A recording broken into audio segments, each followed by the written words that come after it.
जय हिंद। आप सभी का केएमटी क्लास में स्वागत है। दोस्तों, आज के वीडियो में डिस्कशन करने वाले हैं पाठ योजना से संबंधित उन समस्त पहलुओं को। तो आइए बिना देरी किए हुए जानते हैं कि आज किन किन बिंदु पे डिस्कशन करेंगे।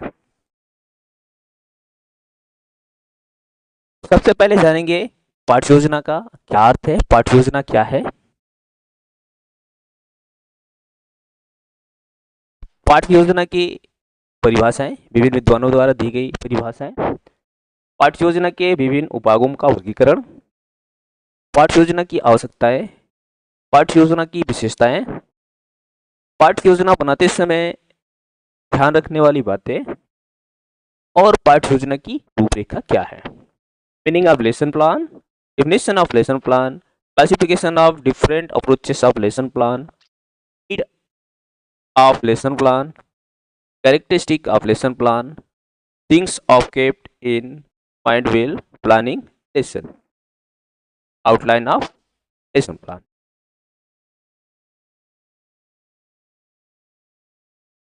पाठ योजना, लेसन प्लान क्या है? कि किसी भी कार्य को सुचारू रूप से संपादित करने के लिए योजना अत्यंत आवश्यक है। कक्षा में शिक्षण कार्य करने भी योजना की आवश्यकता पड़ती है। शिक्षक कक्षा में शिक्षण कार्य करने से पूर्व यह विचार करता है कि शिक्षण कार्य को कैसे प्रभावी बनाया जाए। उसी को ध्यान में रखते हुए सुनियोजित व्यू रचना पाठ्य योजना के नाम से जानी जाती है। पाठ्य योजना का आविर्भाव काल मनोवैज्ञानिकों से हुआ है, यानी कि स्टाल्टवादी जो थे उन मनोवैज्ञानिक के द्वारा हुआ है, स्टाल्ट मनोविज्ञान से हुआ है। स्टाल्ट अधिगम सिद्धांत का प्रयोग मानवीय अधिगम में अधिक प्रभावशाली माना जाता है। इसमें अधिगम की प्रकृति इकाई मानी जाती है। पाठ्य योजना से अभिप्राय उन सभी बातों से है जो शिक्षक एक निश्चित समय में पाठ्य वस्तु स्पष्ट करके बालक पूर्व ज्ञान का संबंध नवीन ज्ञान से जोड़ता है। इसमें शिक्षक अपने विषय की पूर्ण विषय वस्तु को छोटी छोटी इकाइयों में बांट लेते हैं और जितना विषय वस्तु वह एक कालांश में पढ़ा सकते हैं उसके संबंध में योजना बना लेते हैं। शिक्षण कार्य से पूर्व बनाई गई यही योजना पाठ्य योजना होती है तथा योजना बनाने के पश्चात जब शिक्षक कक्षा में जाता है तो इस पाठ्य योजना के आधार पर शिक्षण कार्य करता है। कहने का तात्पर्य सरल शब्दों में कहे तो पाठ्य योजना क्या है कि पाठ बनाई गई योजना पाठ्य योजना कहलाती है। यानी शिक्षक जब कक्षा में जाता है, कक्षा में जाने से पहले वो किसी पाठ की जो तैयारी करता है, यानी जो किसी भी पाठ की योजना तैयार करता है वही क्या कहलाता है? पाठ्य योजना। तो आइए जानते हैं अलग अलग विद्वानों द्वारा दी गई परिभाषाएं। एलन बॉसिंग के अनुसार पाठ्य योजना से अभिप्राय उपलब्धियों की प्राप्ति के लिए उन विशिष्ट साधनों का वर्णन है जिनके द्वारा वे उपलब्धियां जो निश्चित समय में कई क्रियाओं के परिणाम स्वरूप प्राप्त की जाती। अगली परिभाषा प्लानिंग और बाइनिंग के अनुसार दैनिक पाठ्य योजना के निर्माण उद्देश्यों को परिभाषित करना, पाठ्य वस्तु का चयन करना तथा उसे क्रमबद्ध रूप में व्यवस्थित करना और प्रस्तुतिकरण विधियों तथा प्रक्रियाओं का निर्धारण करना है।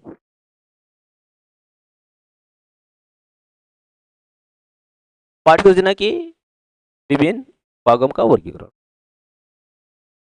स्वरूप की दृष्टि से निम्नलिखित प्रकार से विभक्त किया जा सकता है, जैसे व्यापक पाठ्य योजना, मैक्रो लेसन प्लान। इस प्रकार की पाठ्य योजना में छात्रों की क्रियाओं के विकास पर अधिक जोर दिया जाता है। पाठ्य योजना पूरी कक्षा के लिए तथा कक्षा के पूरे घंटे के लिए बनाई जाती है। इसमें तैयार की गई पाठ्य योजना 35 से 45 मिनट की होती है। जिसमें अनेक शिक्षण कौशलों का उपयोग या प्रयोग किया जाता है। सूक्ष्म पाठ्य योजना, मैक्रो लेसन प्लान, इसके अंतर्गत शिक्षक के व्यवहार सुधार के लिए यह प्रभावशाली विधि है। इसमें पाठ्य योजना एक प्रत्यय पर एक विशेष कौशल प्राप्त करने के लिए बनाई जाती है, क्योंकि यह छोटे समूह को 5 से 10 मिनट पढ़ाने के लिए तैयार की जाती है। इसमें छात्रों की संख्या, पाठ्यवस्तु तथा समय तीनों ही सूक्ष्म होते हैं। लिखित रूप में, रिटेन फॉर्म, जो पाठ्य योजना लिखित रूप में रहती है उसे लिखित पाठ्य योजना कहा जाता है। अधिकतर शिक्षक प्रशिक्षण संस्थाओं में पूर्ण परियोजना लिखित रूप में ही तैयार करवाई जाती है। चौथा, अलिखित रूप में, अनरिटन फॉर्म। इस प्रकार की पाठ्य योजना में लचीलापन अधिक पाया जाता है। इसमें शिक्षक आवश्यकता एवं परिस्थिति के अनुसार कक्षा शिक्षण में बदल लेता है। इस प्रकार की योजनाएं अनुभवी शिक्षक ही बनाता है, मतलब जैसी परिस्थिति होती है उस परिस्थिति के अनुसार बदलाव किया जाता है। पाठ्य योजना की आवश्यकता, डेविस ने कहा है कि शिक्षक के लिए कोई और वस्तु उतनी घातक नहीं जितनी अपूर्ण तैयारी, यानी शिक्षक के लिए कोई और वस्तु इतनी घातक नहीं है जितनी कि वो उसकी अधूरी तैयारी होती है, यानी अपूर्ण तैयारी। इसलिए शिक्षक और छात्र अध्यापकों को कक्षा शिक्षण क्रियाओं तथा उद्देश्यों को पूर्व निर्धारण तथा नियोजित कर लेना चाहिए। पाठ्य योजना की आवश्यकता को निम्नलिखित रूपों में व्यक्त किया जा सकता है। पहला, कक्षा शिक्षण के समय शिक्षक की विस्मृति की संभावना कम हो जाती है। जो पाठ्यवस्तु निर्धारित होती है उसके सभी तत्वों का विवेचन हो जाता है। इसमें शिक्षण सुव्यवस्थित, सुनिश्चित, क्रमबद्ध और वैज्ञानिक हो जाता है। इसमें शिक्षण उद्देश्यों की निश्चितता और निर्दिष्ट लक्ष्यों की प्राप्ति होती है। इसमें शिक्षक को कक्षा शिक्षण में प्रयुक्त होने वाले साधनों एवं सहायक सामग्री पूर्ण जानकारी शिक्षण से पूर्व हो जाती है। छात्र अध्यापकों को प्रशिक्षण के लिए पाठ्य योजना कक्षा की क्रियाओं के लिए रूपरेखा प्रदान करती है। पाठ्य योजना के द्वारा शिक्षण में अनावश्यक तथा अपर्याप्त ज्ञान का उत्पादन नहीं होता है। इससे शिक्षण क्रियाओं का अधिगम स्वरूप से संबंध स्थापित किया जाता है। पाठ्य योजना के द्वारा सभी शैक्षिक कार्यों एवं पदों का उनके महत्व के अनुसार समय निर्धारित किया जा सकता है। छात्रों की व्यक्तिगत विभिन्नताओं के आधार पर कक्षा की क्रियाओं की व्यवस्था करने में पाठ्य योजना सहायक होती है। पाठ्य योजना शिक्षक को कक्षा में शिक्षण के मध्य आने वाली विभिन्न समस्याओं एवं कठिनाइयों से कक्षा में जाने से पूर्व ही अवगत करा देती है। पाठ्य योजना द्वारा छात्रों की क्रियाओं के नियंत्रण तथा पुनर्वलन प्रविधियों की परिस्थिति भी निर्धारित की जाती है। पाठ्य योजना बनाने से शिक्षण कार्य सरल, सुगम हो जाता है। पाठ्य योजना की विशेषताएं, पहली विशेषता यह है कि पाठ्य योजना के पाठ के प्रत्येक पद के लिए कुछ निर्धारित समय में पूर्ण रूप से अध्यापित हो जाता है, निर्धारित होता है। साथ ही प्रत्येक विषय वस्तु, यानी कि जो प्रत्येक पाठ्य योजना के प्रत्येक पद जो होता है एक निश्चित समय के में पूर्ण रूप से निर्धारित होता है। उसके वजह प्रत्येक विषय वस्तु होते हैं एक निश्चित समय में पूर्ण निर्धारित हो जाती है। पाठ्य योजना के उद्देश्य ठीक प्रकार से निर्धारित होते हैं और उत्तम पाठ्य योजना व्यापक, लचीला, क्रमबद्ध और सुव्यवस्थित होती है। उत्तम पाठ्य योजना में दिए जाने वाले उदाहरण वास्तविक और दैनिक जीवन से संबंधित होते हैं। उत्तम पाठ्य योजना में व्यर्थ की विषय वस्तु को शिक्षण के दौरान अध्यापित नहीं किया जाता है। जो व्यर्थ विषय वस्तु होते हैं उसको अध्यापित या उसका अध्ययन अध्ययन नहीं कराया जाता। इसमें उपयोग की जाने वाली शिक्षण विधियों, प्रविधियों, तकनीकियों आदि छात्रों की आयु, क्षमता, रुचि के अनुसार होती है। तो पाठ्य योजना में सहायक सामग्री प्रकार, रूप, स्थान निश्चित होता है, इसलिए इसे शिक्षण कार्यों का दर्पण कहा जाता है। अच्छी पाठ्य योजना में पाठ के प्रत्येक पद ये कुछ समय निर्धारित होता है और इसमें व्यर्थ की विषय वस्तु का छात्रों के लिए स्थान नहीं होता है। पाठ्य योजना में नई विषय वस्तु को छात्रों के पूर्व ज्ञान से संबंधित करके अध्यापित किया जाता है। इसमें शिक्षण सूत्रों के माध्यम से शिक्षण अधिगम को सरल एवं स्पष्ट बनाया जाता है।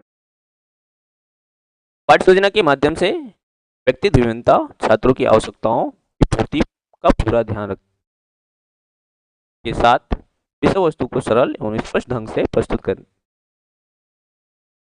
पाठ्य योजना द्वारा शिक्षक को उचित ढंग से महत्वपूर्ण प्रश्न करने की प्रेरणा मिलती है और पाठ्य सामग्री निश्चित समय के अनुसार व्यवस्थित रहती है।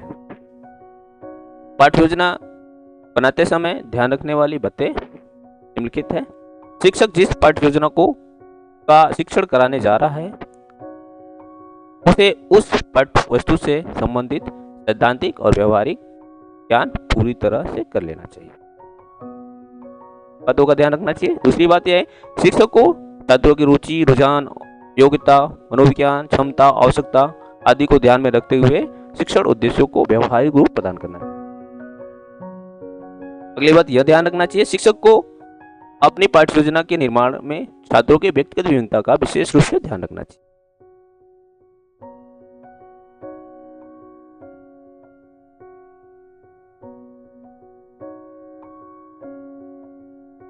शिक्षक को पाठ्य योजना से पहले उपलब्ध सामग्री का ध्यान रखना चाहिए। उसी साधन एवं सामग्री के आधार पर पाठ्य योजना का निर्माण करना चाहिए। पाठ्य योजना बनाते समय यह भी ध्यान रखना चाहिए कि पाठ्य योजना बनाते समय पाठ के प्रत्येक भाग के लिए समय का निर्धारण किया जाना चाहिए। समय का निर्धारण किया जाना चाहिए और इसके साथ साथ पाठ्य योजना के विभिन्न भागों में समन्वय का विशेष ध्यान रखना चाहिए।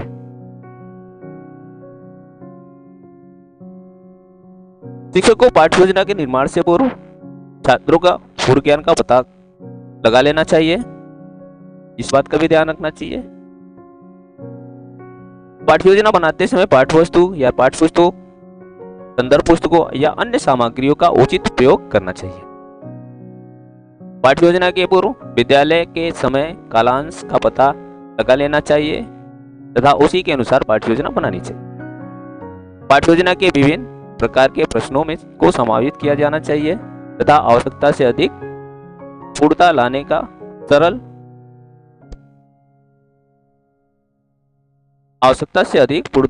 का प्रयत्न किया जाना चाहिए।